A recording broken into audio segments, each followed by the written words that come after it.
C번의 첫 번째 줄 다시 보면 너 자신의 악센트 그 억양이라는 게 더 두드러진답니다. 레코딩에서 그 녹음에서 너가 깨닫고 있는 것보다 또는 너의 목소리라는 게 더 높답니다. 그것이 그런 것보다 너 자신이 기. 일단 그러면 이시지칭하는 건 뭔 것 같아? 그것이 그런 것보다 계속 너의 그쵸 your voice죠. 그러면 seems 뒤에 생략된 게 뭐겠어?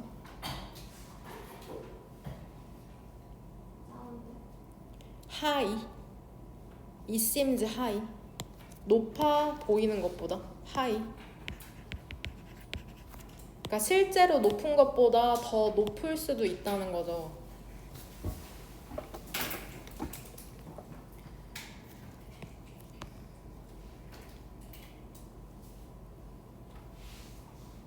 이것은 of course, 물론 quite, 꽤나 그 흔한 경험이랍니다.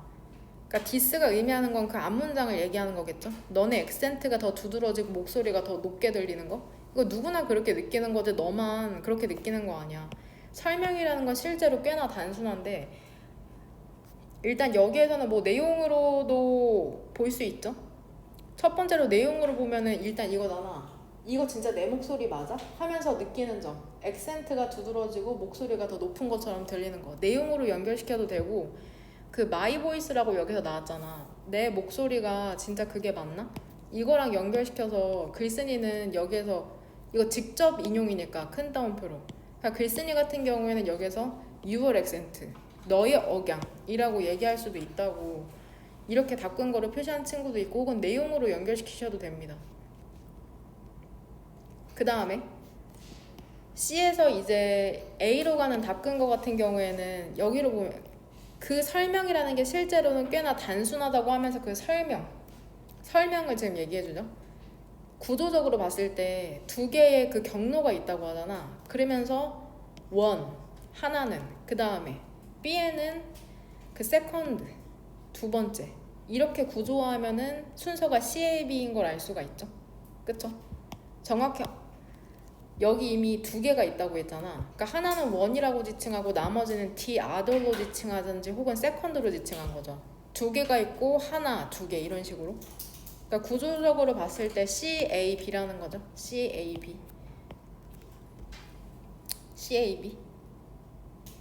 일단은 A만 한번 해석해 볼게요. 여기에서 해석이나 구조적으로 어려운 부분이 있을 수 있어서. 두 가지의 경로가 있답니다. 쓰로 위치면 쫄 거 없죠. 그냥 무슨 가로로 묶으면 돼? 동그란 가로죠. 그 다음에 뒷문장은 완전한 거 확인하면 되죠. we 있고 주어 있고 our own voice 목적어 있으니까 그 다음에 이렇게 세모가로로 묶으면 되고 해석도 아주 단순합니다. 두 개의 경로가 있답니다. 근데 이 through 위치에서는 항상 패스웨이거든. 그 경로를 통해서 살려서 해석해도 돼. 그 경로를 통해서 우리는 우리 자신의 목소리를 인식하거든. 우리가 얘기할 때 하나는 뭐냐면 똑같아. 구조 경로인데 그 경로를 통해서 우리는 가장 외부적인 소리를 듣는답니다. 예를 들면은 파동과 같은 거죠. 근데 이게 이동하거든. from, through 이렇게 되는 거죠. 그 공기를 통해서 공기로부터 무엇을 통해서 외부 way outer ear, middle ear, inner ear이니까 way 중이 내일을 통해 그러니까 우리가 일반적으로 듣는 내가 말했을 때 너네가 듣는 걸 얘기하는 거죠. 그쵸? 내가 말했을 때 이 공기를 타고 너네 way 중이 내의로 들어가는 걸 얘기하는 거고 뭔 말인지 이해되냐? 그 다음에 두 번째 이 B 같은 경우에는 스스로 해석해 보시길 바랍니다. 여기서 보면은 그 목소리가 다른 이유가 거기에 나오잖아. 왜냐면은 그 진동 선생님이 얘기할 때 그 진동이라는 게 뼈를 통해서 들린다는 거야. 그 다음에 내의를 또 직접적으로 자극하게 되잖아. 공기를 통해 가는 게 아니라. 그래서 목소리가 다르게 들리는 거죠. 내가 스스로 내가 인식하는 목소리와 그 녹음기에서 들린 목소리가. 그 다음에 이 지문 같은 경우에는 이제 그 질문 프린트 한번 꺼내볼래? 질문 프린트 꺼내보면은 답지도 상관없고 그 질문 프린트 자체도 상관이 없다. 어려우실 수 있어. 그 TF 문제 있잖아. 38번에 1번부터 8번까지 있는데 보입니까? 1번부터 8번까지 있는데 그게 어려워. 컨버전트, 디버전트. 그 6번이랑 7번만 보면 되거든. 6번이랑 7번. 그 6번 문장을 보면은 true or false 문제에서 analogous trait. 얘는 상동이냐 상사냐. 상사죠. 젠장 어렵죠? 상사의 특징이라는 것은 디버전트. 그 나뉘어지는 진화의 결과랍니다. 여기에 대한 답이 false거든. 괜히 냈어 젠장. 이게 결국에는 그걸 얘기하는 거잖아. 상사라는 거는 원래는 달랐다는 걸 얘기하는 거거든. 달랐어. No winged common ancestor. 날개를 가진 어떤 조상도 없는데 공통적으로 여기서 수렴하는 걸 얘기하는 거거든. 그래서 디버전트가 아니라 컨버전트라고 얘기하시면 됩니다. 이게 수렴하는 거니까. 답지 2명 안 받았냐? 3명은 답지 받아서 알지. 그 질문 프린트 보면은. 그 다음에 디버전트 같은 경우에는 원래는 같은, 그쵸?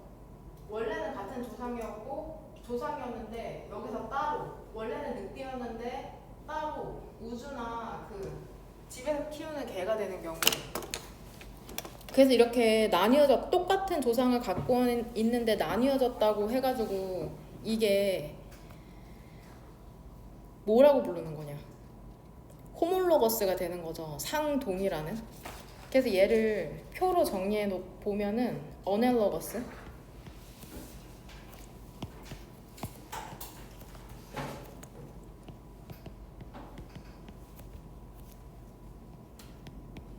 그 다음에 호몰로거스.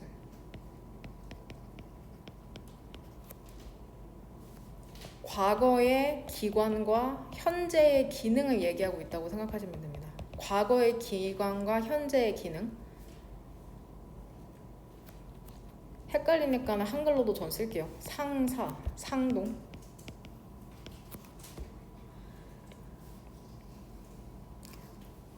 상사 같은 경우에는 과거의 기관이 같지가 않았거든. 달랐는데 현재 기능은 같다고 얘기하는 거고,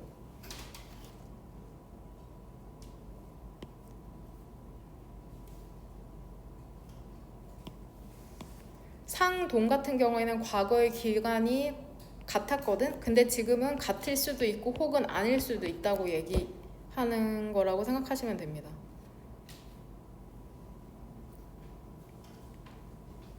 괜찮나요? 그래서 이거를 컨버전트라고 표현하는 거예요. 컨버전트.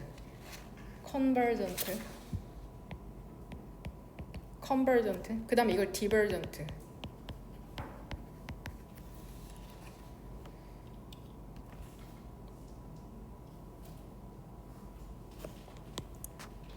왜 그러냐면 컨버전트가 수렴하는 이란 뜻이 있고 얘가 디버전트가 나뉘어지는 이란 뜻이 있거든. 근데 이미지로 표현해보자면 과거 기관은 달랐잖아. 네모나 세모였는데 결국에는 지금은 똑같은 기관이 된 거니까 수렴하니까, 밑으로 오면 수렴하니까는 컨버전트가 되는 거고, 디버전트 같은 경우에는 과거에는 같은 거였는데 지금은 다른 기관이 됐으니까 뭐 같을 수도 있고 아닐 수도 있지만, 그래서 디버전트 나뉘어진다고 얘기한 거거든. 젠장 이렇게 했으면 안 되는데 이렇게 해야 되는데, 그쵸? 이렇게 했는데 나뉘어졌으니까. 같았는데 뭔 말인지 이해되냐? 그래서 이걸 디버전트라고 하는 거다. 나뉘어진다고? 같았는데 달라졌어. 나뉘어졌어. 물줄기가. 그래서 디버전트라고 상동기간을 얘기하는 거고, 상사기간은 예전엔 과거에 달랐지만 지금은 같은 기능을 갖고 있기 때문에 수렴한다고. 물길이 같은 길이 됐으니까. 이렇게 표현했다고 생각하시면 됩니다. 그 다음 일단 답의 근거는 아주 명확하죠. 일단은 여기서 analogous trait, 상사, 형질에 대해서 일반적인 진술로 설명을 해주잖아. 그쵸? 그 다음에 구체적인 진술이 나오는 게 이 뒷부분이다. 읽어보면은 일단 구조화를 한 다음에 해석을 한번 해볼게. 그 다음에 답 근거가 3번이 되고 답이 3번인데 3번에 대한 호몰로거스 트레이트에 대한 또 일반적인 진술로 설명해주는 general statement, 일반적인 진술이 나오고 그 다음에 뒤에 구체적인 이제 진술이 나와서 이제 답이 3번이 되는 거죠. 그러니까 내용을 이해해야지 풀 수 있는 문제이긴 하거든. 그래서 GSS로 설명할 수가 있다. 같이 한번 보면은 그 생물학자들은 두 가지 종류의 유사성이라는 걸 구분한답니다. Analogous trait, 상사 형질이라는 게 어떤 건지 이제 정의를 내리는 거거든. Analogous 위에서 표 이제 참고하면서 한번 봐봐. 상사 형질이라는 것은 공통적인 기능을 갖고 있다. 하지만 발생한다. 다른 그러한 계열에서 진화의 나무, 즉 계보에 있어서. 그 다음에 중요한 점에서는 같은 기간이 아니랍니다. 동그란 괄호는 여기서 닫겠습니다. 됩니까? 그러면 총 지금 대절 리어로 동사가 3개가 병렬된다고 보시면 됩니다. 이렇게.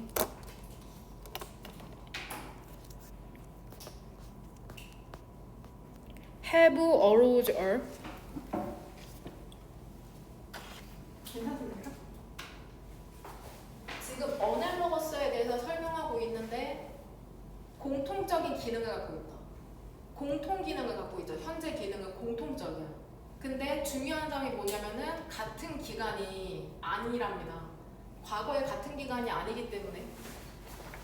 같이 한번 또 계속해서 예시가 나오죠. 예시로 뭐가 있냐면 수일치는 엿다 맞추면 되죠. 이 엔드에다가 그 새의 날개랑 벌의 날개 있잖아. 새의 날개랑 벌의 날개랑 비슷하게 생겼죠. 물론 크기나 재질은 다르지만 둘 다 사용된답니다. for flight, 비행을 위해서.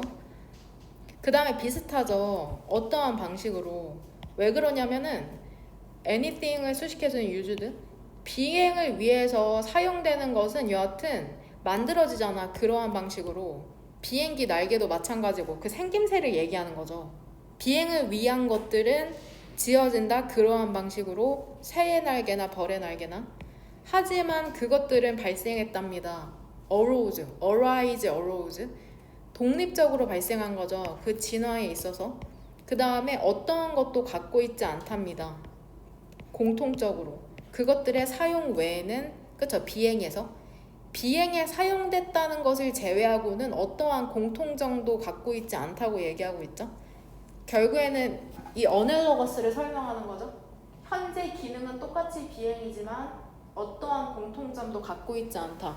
어떠한 공통점도 갖고 있지 않다는 거는 그 구조나 뼈의 개수 같은 거 얘기하는 거 알죠? 뒤에 끝까지 읽어보면 나오죠. 그 다음 3번 밑으로 읽어보면 일단은 그 상동의 형질이라는 것은 얘도 답근거가 될 수 있겠네. 대조적으로 있잖아. 그럴 수도 있고 메이다 아닐 수도 있답니다. 공통의 기능을 갖고 있을 수도 있고 아닐 수도 있다. 하지만 그것들이 어디로부터 유래되는 거냐면 공통의 조상. 그래서 어떤 공통의 구조를 갖고 있답니다. 가리키는. 여기서 대열은 의미상의 주어입니다. 동명사의 의미상의 주어. being이 동명사고 그것들이 같은 기간이라는 걸 가리키는 공통된 구조를 갖고 있대. 지금 호몰로거스, 상동특 형질에 대해서 얘기하고 있는데 보면은 여기 한번 봐봐. 공통의 기능을 갖고 있을 수도 있고 아닐 수도 있다. 이거 얘기하는 거죠. 현재 기능이 같을 수도 있고 아닐 수도 있다. 근데 여튼 공통 구조를 갖고 있다는 것은 과거에 똑같은 기관이었다고 얘기하는 거니까 과거 기관이 같다고 지금 얘기하는 거죠.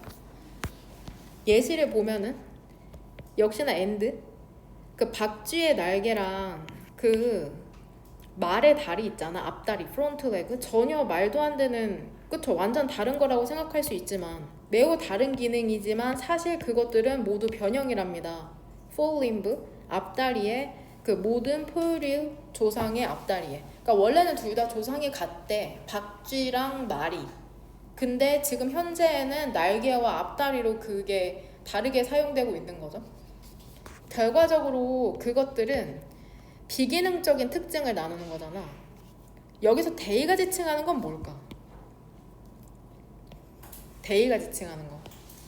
결국에는 선택지 4번이 답에서 소거될 수 있는 이유거든. 대의가 지칭하는 거 알면은 주어진 문장을 4번에 넣지 않을 수 있거든. 예를 들면은 뼈의 수나 그것들이 연결된 방식이 될 수 있다는데, 그쵸? 박쥐의 날개와 발의 앞다리, 얘를 얘기하는 거죠. 기능은 같지만 비기능적인 특징을 공유하고 있다는 거죠. and 사이로 병렬되는 거는 이 오른쪽에 있는 weights랑 왼쪽에 있는 numbers인 거 알죠? 동그란 거로 여기서 한 번 더 열어야겠네. 그쵸? 그렇다면 결론적으로 analogy, 상사, analogous,를 이렇게 표현하네. homology, 상동. 상사와 상동을 구분하기 위해서는 기능으로 보면 안 되잖아. 그쵸? 기능이 아니라 생물학자들은 전반적인 그 기관의 구조를 보고 그들의 가장 쓸모없는 특징에 집중한다는 건 결국에 기능을 보지 않는다는 거죠. 그들이 공통도상을 갖고 있는지 안 갖고 있는지를 연구하는 게 먼저일 테니까. 결국에 중요한 건 얘들아 이거죠. 과거 기관을 찾는 게 생물학자의 임무니까는 기능이 아니라 쓸모없는 부분에 집중한다는 것은 이 부분을 얘기하는 거죠. 뼈 개수가 몇 개인지 어떻게 연결되어 있는지. 그쵸? 그게 아니었으면 박쥐의 날개와 말의 다리가 공통 조상을 갖고 있다는 걸 알 수가 없었겠죠? 되냐? 그 다음에 39번은 여튼 건너뛰겠습니다. 네, 거의 대부분 잘 썼어요. 결국 이 지문이 얘기하는 건 뭐야? 지구가 뜨거워지면서 지구가 뜨거워지니까 바닷물이 뜨거워지잖아. 그러니까 용존 산소가 줄어들고 있다고 얘기하는 거죠. 왜냐면 바다에 산소는 어떨 때 많아? 바닷물이? 차가울 때 많거든. 그래서 극지방의 물이 차갑다는 얘기도 여기 나오잖아. 그쵸? 극지방에 되게 다양한 생명체들이 살고 있는 이유 중에 하나래. 산소가 많이 녹아 있어서. 그쵸? 생명체들이 살기 그렇게 좋은 환경인가 봐. 답근 거는 뭐 이거로 다 골랐죠? 이것이 되게 걱정된다. 그쵸? 2번이 주어진 문장이 2번에 들어가는 이유? 얘죠, 얘. 지구 온난화가 되면서 바닷물 온도가 상승해서 용존 산소율이 하락한다라는 내용. 이게 들어가시면 됩니다. 18분. 네.